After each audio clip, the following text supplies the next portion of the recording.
এই তারাবির সালাত আদায় করতে গিয়ে আমাদের মধ্যে অনেক ধরনের ভুল ভ্রান্তি দেখতে পাওয়া যায়। ভুলগুলো কি?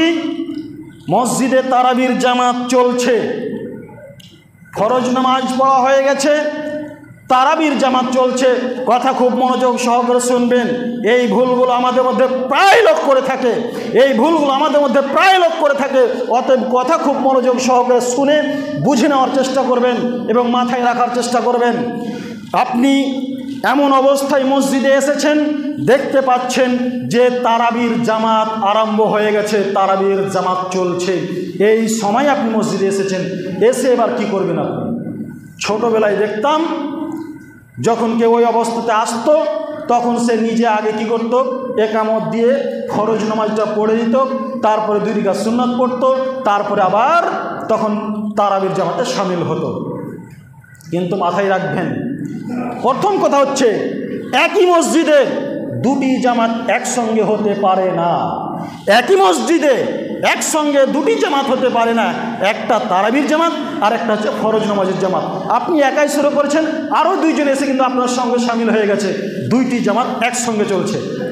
অতএব একই মসজিদে 2টি জামাত একসঙ্গে হতে পারে না, এটা মাথায় রাখবেন প্রথম কথা। দ্বিতীয় কথা হচ্ছে যে তাহলে আপনি কি করবেন? আপনি তো এসেছেন মসজিদে, ওই অবস্থাতে আপনি কি করবেন? এ ব্যাপারে বলা হয়েছে যে আপনি এসে ফরজ নামাজের নিয়তে আপনি তারাবির সঙ্গে শামিল হয়ে যান। ফরজ নামাজের নিয়তে তারাবির জামাতে আপনি শামিল হয়ে যাবেন। তারাবির সঙ্গে আপনি 1 রাকাত পেলেন অথবা 2 রাকাত পেলেন, যখন ইমাম সাহেব সালাম ফিরে দিবেন আপনি বাকি রাকাত একাই পড়ে পূর্ণ করে নেবেন। ধরে নেন 2 রাকাত পেয়েছেন, বাকি 2 রাকাত আপনি একাই পড়ে আদায় করে নেবেন, আপনার ফরজ নামাজ আদায় হয়ে গেল। তারপরে ফরজ নামাজ পড়ার পরে 2 রাকাত সুন্নাতে মুআক্কাদা পড়তে হয়। ওই 2 রাকাত সুন্নাতে মুআক্কাদা আবার আপনি কি করবেন? তারাবির জামাতে সুন্নাতে মুআক্কাদার নিয়তে আপনি কি করবেন? দাঁড়িয়ে যাবেন। 2 রাকাত সালাত সুন্নাতে মুআক্কাদার নিয়তে আপনি পড়ে নিলেন। তারপরে বাকি নামাজ যেটুকু পাবেন সেইটুকু তারাবির নিয়তে আপনি পড়বেন। এটা হচ্ছে সঠিক নিয়ম। কেন? এ ব্যাপারে পরিষ্কার হাদিস রয়েছে যে মুতানাফিলের পিছনে মুফতারেজের নামাজ হবে, সালাত হবে। মুতানাফিলের পিছনে মুফতারেজের নামাজ হবে, অর্থাৎ নফল নামাজের পিছনে ফরজ নামাজ হবে, নফল নামাজের পিছনে ফরজ নামাজ হবে। এ ব্যাপারে পরিষ্কার সহিহ বুখারী হাদিস নম্বর 700-র মধ্যে বলা হয়েছে। মুআয বিন জাবাল তিনি রাসূল সাল্লাল্লাহু আলাইহি সাল্লামের সঙ্গে এশারের নামাজ আদায় করে নিয়েছেন। মুআয বিন জাবাল রাসূল সাল্লাল্লাহু আলাইহি সাল্লামের সঙ্গে এশারের নামাজ অর্থাৎ ফরজ নামাজ তিনি আদায় করে নিয়েছেন, পড়ে নিয়েছেন। তারপরে তিনি আবার নিজের জামাতে গিয়ে আবার এশারের ইমামতি করছেন।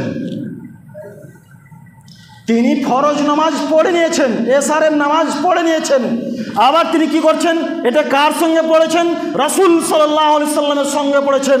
তিনি আবার ফিরে গিয়ে তার জামাতে, তিনার যে জামাত, তার জামাতে গিয়ে আবার তিনি কি করছেন? এশারের ফরজ নামাজের ইমামতি করছেন। তিনি তো ফরজ পড়ে নিয়েছেন, এখন তিনি যে ইমামতি করছেন এটা হচ্ছে তার নফল নামাজ, আর মুক্তাদি হচ্ছে ফরজ নামাজ। মুআয বিন জাবাল ইমামতি করছেন, তার হচ্ছে এটা নফল নামাজ, কারণ আর মুক্তাদির হচ্ছে ফরজ নামাজ। অতএব এই যে রমজান মাসে আমরা 1 মাস তারাবি পড়ি, এই তারাবির সালাত হচ্ছে নফল সালাত, এটা কিন্তু ফরজ সালাত নয়। তারাবির সালাত হচ্ছে নফল সালাত।